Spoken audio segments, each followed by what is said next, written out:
Fallout New Vegas is a masterpiece for its time and even now. Its funny moments, memorable characters, and great story make it for what it is. But that's not what we're talking about today. Can you beat Fallout New Vegas as Yuta Okkotsu? The challenge for this run is simple. I can only stealth kill with a katana. You may be saying Yuta has more complex abilities to him than that, and to that I say he's a bush camping bum. Without further ado, let's get into the video. I pick a fitting name and an even more fitting face. I can already imagine him hiding in a bush. Doc Mitchell helps me up and I notice something interesting about him. Why does he have like mascara on? I take 9 strength for melee weapons, 2 perception because I don't need it, 2 endurance for the same reason, 1 charisma because Yuta talks to kids, 10 intelligence so I can get more skill points per level, 8 agility for stealth, and 8 luck so I can gamble. I then take melee weapons, medicine, and sneak as my tag skills, because that's the run of this challenge. I take tribal and bring it on as my traits. Bring it on is from a mod, but it basically kill fast or die early. I'm playing on normal difficulty, so I choose not to do hardcore, and I also buy the ticket into Wild Wasteland. And with that, I leave the Doc's house and begin my playthrough. I start this playthrough like any other good playthrough, buying a shovel from Chet so I can go grave robbing. Fun fact about this run while I grave rob, this is a new tradition of me speeding up grave robbing. Anyways, I beat this all in 1 day. Also, after this point right here, my mic in-game just stops working.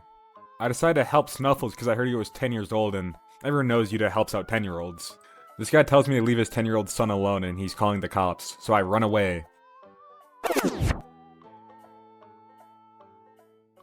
After finally making it into Freeside, I decide to go to Mick and Ralph's. And there it is, a katana. And I'm about to buy it when I realize. Since I dropped out of kindergarten and I can't do basic math, I look up to see what's more, 30 or 3,000. Is 30 more than 3,066? Oh wait, I could just subtract them.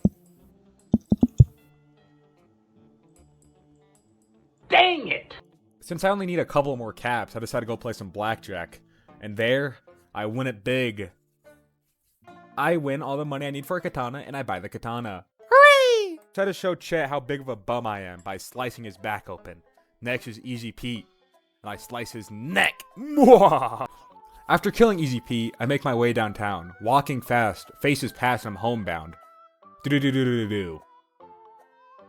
While in Prim, I discover my first roadblock. This guy right here. You see, I have to get into the Vicky and Vance hotel. However, he blocks me. And I know I could just walk past him and run in there, but I hate him, so I want him dead. But failed attempt after failed attempt leads me to finally killing him, but his partner seeing me. So I get locked in the Vicky and Vance hotel before I can sneak into the Buffalo Bill. After making my way into the Buffalo Bill, I show them why I'm the greatest Fallout YouTuber by killing every guard stealthily with a katana. Truly showing how big of a bum I am, I make my way to Deputy Deagle. And I realize his name's Deputy Beagle, and I said the name wrong. After that, we escape, and he tells me all I want to know. So I head my way to Nipton. While in Nipton, I encounter Yuri Lowenthal, but he gets away. Lucky guy. However, this guy isn't as lucky as Yuri Lowenthal. The furry tells me to spread word of his atrocities, so I do that. So I'm a good man and I want the XP. After Nipton, I make my way into Novac, and there, I stealth Cliff Briscoe with my katana to show him how big of a bum I truly am. After killing Cliff Briscoe, I meet this guy named Boone, and he told me he'll give me a pretty cool hat if I get this lady shot in the head. So obviously I agree. Instead of shooting her, however, he just does nothing and lets her sit there, so I know what I need to do. I take matters into my own hands. Hey man, can I borrow your Mexican rage? Si, senor. Thanks, buddy. I focus really hard and I do it. I use my Mexican rage to explode her head. I get my cool hat and I make my way to Boulder City. That's the place of the boulders. Before I can get there, the NCR informs me that they're in a showdown with the Great Khans. I make my way into Boulder City and that's when I notice it. Hey, wait! This Great Khan right here, he's one of the dudes who watched me get shot in the head. I think he was the one recording. So I decide to show him. I won't let that slide. In fact, I will let that slide, but instead I'll free these NCR hostages and bring liberation to the great city of Boulder City. I watch Jessup die and I laugh a little bit. After leaving Boulder City, I go to Mick and Ralph's and I kill Mick. Ralph is surprisingly unbothered by Mick's dead body on his floor. As I entered the strip, I decided I will not let Victor get his classic line off. Howdy, partner! Dang it! Victor tells me Mr. House would like to see me. I consider his offer and I decide, yeah, alright, I'll decide to go see Mr. House. Mr. House trauma dumps on me about how Benny betrayed him. And I show him the cool little bullet hole in my skull and I said, yeah, I think Benny betrayed me too. We decided to go kill Benny. He also trauma dumps me about his whole backstory and stuff. I meet this guy named Swank and I tell him if he doesn't let me have my katana while in the tops, I'll give him a wedgie. I'll tell the doorman you're cool to pack heat inside. Benny seems so excited to meet me, he instantly invites me to his bedroom. And, I mean, I'm not surprised to have that effect on people. They do call me the handsome stallion for a reason. Benny tells me he also likes when other people watch. I run away.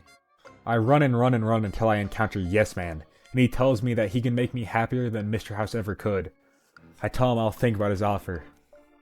While making my way to Cottonwood Cove to deal with Benny, I get chased by geckos for a minute straight, in a very silly sequence of events. While at the fort, Kaiser tells me to go below the bunker underneath the fort. Mr. House tells me otherwise, and since I'm trying to do a Mr. House playthrough currently, I decided to try to do that, and what follows is another very silly sequence of events. The difficult part of this section is I cannot hit anything, so I could just only get shot. So, with a limited supply of stim packs, I just have to keep running and trying to get it. But luckily, I complete the Yunwa army, and I make it out. Securing a Securitron army. Heh, see what I did there? That was a good one. Shut up! Kaisar tells me he's very proud of me. I say, thank you, Kaisar. And then he tells me to go murder Benny. I decided to crucify Benny because I had no other options. I felt very evil after this. You sick, vindictive. I went back to Freeside to deal with all these evil thugs, and there it was.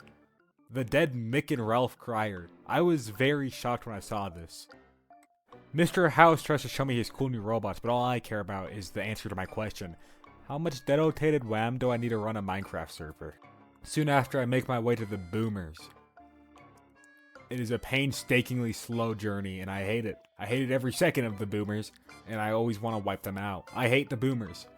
I hate the Boomers a lot, and I hope Pearl dies. On my passage to the Boomers, this guy George wagers me 300 caps if I make it through. I'm like, oh shoot, 300 caps, don't mind if I do. And he tells me I can follow him, so I follow him, and I shouldn't have. I should not have followed him. Did I mention how I hate traveling to the Boomers? Pearl tells me how happy she is to finally have a visitor, and I tell her how happy I am to finally meet a new woman. I kill her! I try to make it seem like she just died in her sleep. Sadly, I don't think it's very believable. But maybe they'll fall for it. They in fact do not fall for it. The second time around, I actually do the quest she wants me to do. I helped the doctor with his patients. First one helped, second one can't help, third one I helped. And then I realized, these quests, they're pointless. I can't do the Boomers quest and I can't kill them. Mr. House is just done. I can't do his quests. So it's time to side with Yes Man. While attempting to assassinate Mr. House, I get shown the benefits of working with Mr. House, which is a rocket into my frontal lobe. But I make it anyways, baby! And then I stealth Mr. House, and then Yes Man goes inside of him. I proceed to do my impression of a Minecraft YouTuber when he's low on money. And I do some speedruns. Oh yeah! After finally completing all the side bets missions, because they're so boring I do nothing, it's time for me to finally do it. The Battle of Hoover Dam.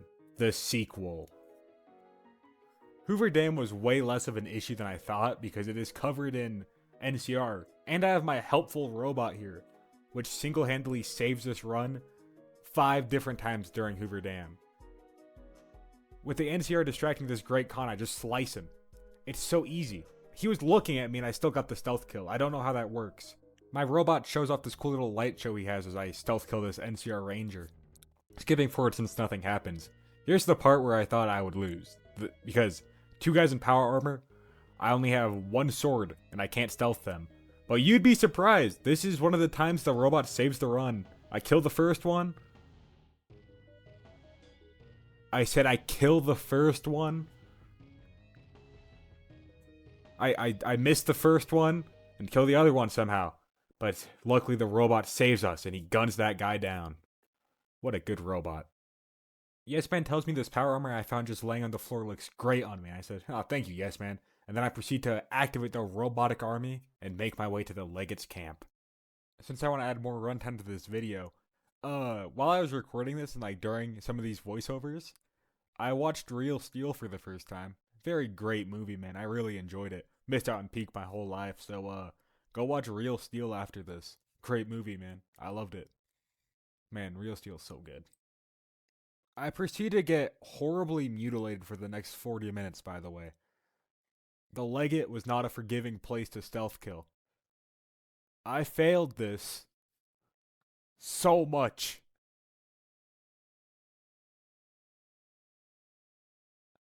This Legate fight took so much longer than I would like to admit. It took around an hour just of the Legate's camp. Not the Hoover Dam segment. The Legate's camp. No, okay, actually, no, not an hour. 40 minutes. It took so mind-numbingly long to fight the Legate because you can't stealth him. You just can't stealth him. You can get your little fucking robot to kill all the people, all of his little guards, but you can't stealth him. You just can't stealth the Legate. I don't know how you beat the runs and the stealth runs, but wait a minute. I'm a bum. I don't care about some rules. Rules don't apply to me. I'm the biggest bum to ever exist. Get rid of these rules. I have a katana. I'll kill the Legate myself. These rules don't matter to me. I am the best for a reason. No Legate will stop me. No rules will stop me either. I don't care about stealth killing. I care about slicing the Legate into little tiny pieces. After how long I struggled, I will kill all of the guards. I don't care if they see me anymore. I am truly a bum. I don't care about the rules of this challenge. Because I am the biggest bum. Anyways, after whatever that was is over, General Lee Oliver gets blown to pieces by my robot army. And with that answers the question, no, you cannot beat Fallout New Vegas as the sneakiest. Dang it! However, you can beat it as the biggest bum, so yeah, this was a fun run. If you enjoyed it, be sure to subscribe, like, all that fun stuff. Also, my buddy Bravenator's making a video similar to this soon. So, check that out when it comes out. And if you enjoyed, you better have. Stay tuned for the next one. Oh yeah.